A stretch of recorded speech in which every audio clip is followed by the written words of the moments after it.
YouTube চ্যানেলে। আজকে আমি এই সুন্দর সময়ে আপনাদের সাথে একটি গল্প বলতে চাই। সেই গল্পটি হয়তো আপনারা অনেকে শুনেছেন এবং জানেন। যদি জেনে থাকেন তাও আরও একবার মনোযোগ করে শুনবেন, যারা জানেন না তা আপনারা শুনবেন।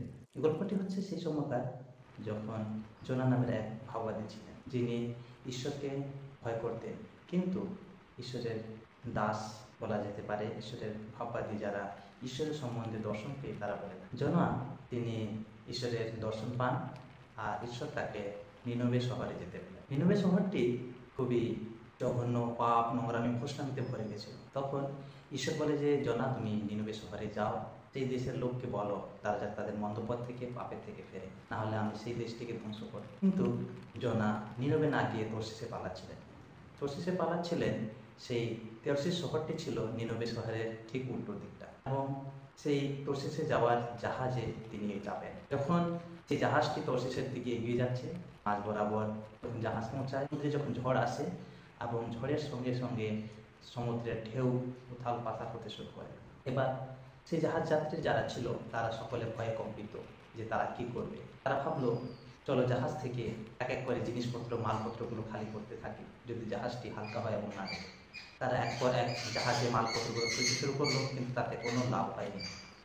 এবার তারা নিজের নিজের ভগবানকে, ঈশ্বরকে ডাকতে শুরু করলো। তখন একজন নিজে জাহাজে গিয়ে দেখে যে একজন ব্যক্তি তিনি ঘুমিয়ে আছে। তখন সেই ব্যক্তিটি বলে, তুমি এখানে ঘুমিয়ে আসো জাহাজের এই দুর্নীতি, তুমি তোমার ভগবানকে ডাকো, তোমার ঈশ্বরকে ডাকো, কি জানি ঈশ্বর যদি কথা শুনেন এবং এই জাহাজকে রক্ষা করে। খ্রিস্টকে ভাই বোনেরা, এই সময় জনা বলে, আমি জানি এটি আমার জন্য হচ্ছে, কিন্তু তা সত্ত্বেও তারা গিয়ে গুলিবাট করে। গুলিবাট মানে হয়তো তোমরা শুনেছি, তো গুলিবাট হচ্ছে আগেকার দিনে খেলা, যা এখনও অনেকে বাচ্চারা, সেই খেলা হচ্ছে যেখানে নাম লেখে এবং তার নামে এই কারণটি বা এই সমস্যাটি হয়েছে সেটি দেখা হয়। এবার এক এক করে সেই জাহাজে যাত্রী ছিল তারা প্রত্যেকের নাম লিখলো এবং সেই কোচির মধ্যে নামটি বের হয়ে জোনা।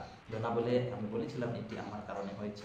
কেন? এই আকাশমণ্ডল পৃথিবী সৃষ্টি করেছেন সেই ঈশ্বর আমাকে নিনবে শহরে যেতে বলেছিল, কিন্তু আমি নিনবে না গিয়ে তর্শিসে পালাচ্ছিলাম, আর সেই সময় কারণে এই সমস্যা। তখন তারা শুনে অবাক এবং ভাবিত হয় যে আরে, এই তো ঈশ্বরের, প্রকৃত ঈশ্বরের সেবক। বলছে কি করে থামানো যায়? বললো, আমাকে এখান থেকে সমুদ্রে ফেলে দাও, তাহলে এই ঝড়টি থেমে যাবে, জাহাজ থেকে আমাকে ফেলে দাও। কিন্তু তারা ভয় পেতে শুরু করলো যে এবার যদি আমরা এই ঈশ্বরের সেবককে যদি ফেলে দিই তাহলে কি জানি ঈশ্বর আমাদেরকে ধ্বংস করে দেবে। জোনা বললো যে না, আমাকে না ফেলে তোমরা কেউই রক্ষা পাবে না, এই জাহাজ সবাই ডুবে যাবে। তখন সেই জাহাজে যারা যাত্রী ছিল তারা বললো, হে জোনার ঈশ্বর, তুমি আমাদেরকে ক্ষমা করো। বলে সেই জোনাকে জলের মধ্যে, অদ্ভুত ব্যাপার, তোমরা জানো তারপরে কি হয়েছে? জোনা জলের মধ্যে পড়ার পরে কি হয়েছে? জলে আমরা জানি সমুদ্রের জল কত বিষাক্ত, মাছ কত বড় বড় মাছ, কত কিছু জানবার। এই সময় জোনাকে যখন জলে ফেলে দেওয়া হলো, জোনা বলল, ঈশ্বর আমাকে রক্ষা করো। আর সেই সময় ঈশ্বর একটি বড় মাছ, এটাকে আমরা বলতে পারি হাঙর মাছ বা বড় তিমি মাছ যেগুলো বলে থাকি, বড় মাছ ঈশ্বর পাঠালেন আর জোনাকে গিলে নিল। গিলে নেওয়ার পর জোনা ওই মাছের পেটে থাকাকালীন প্রার্থনা করছে, ঈশ্বর তুমি আমাকে রক্ষা করো। আর ঠিক 3 দিন পর জোনাকে ঈশ্বর সেই নিনবে শহরের ধারে, সমুদ্রের ধারে গিলে দিল। সেই মাছ পরিচালনা করলো সেই মাছকে, আর সেই মাছ কী করলো, সেই নিনবে শহরের ধারে জোনাকে উগলে। আর জোনা যখন উঠে দেখে যে আমি কোথায়?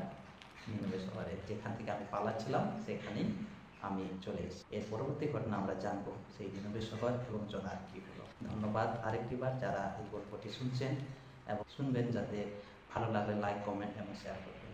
ধন্যবাদ।